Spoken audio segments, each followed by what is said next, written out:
Now, these gifts are usually in Romans 12, they're usually taught as God's gift. I say they're like DNA gifts, like they're put in you. This is your identity. You can't get around it. And I know a lot of those tests that we've done and those fun things reveal that, right?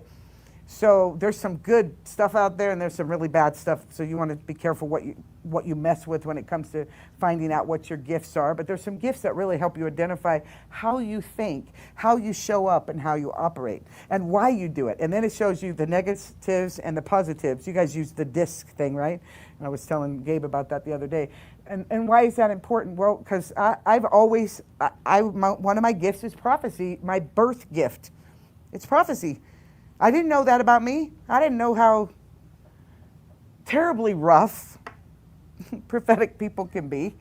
And so I needed redefined by God's love and his hand on me. I needed to be open enough to say, yeah, those things right there, they need to be trimmed up a little bit because those are not glorifying God.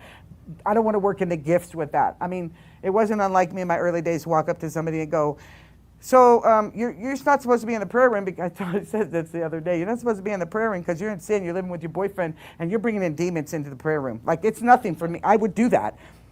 And I'd be like, what? And everybody would be looking at me. I'm like, what? That's what. And eyes would be that big, like, yeah, because that was true. But that's not how you deliver, right? But you have to grow up. So there's a maturing that has to take place in all of these gifts, including these. But I love this because he also goes on to say giving, there's a giving gift. Like you're just a born giver. You know that person? They just give. And it doesn't have to be money. All the time they just show up with something that they spring on you because they like to give. It's in them. It's in their DNA.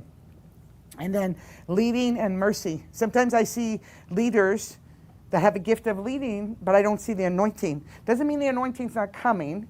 It just means they haven't matured into that place, or they haven't been released into that, or they lead elsewhere. And that is important to know because some gifts don't, like I said, don't operate here. So I think these Romans 12 gifts are gifts that they're that thing that helps you navigate through life, both in the world and in the church.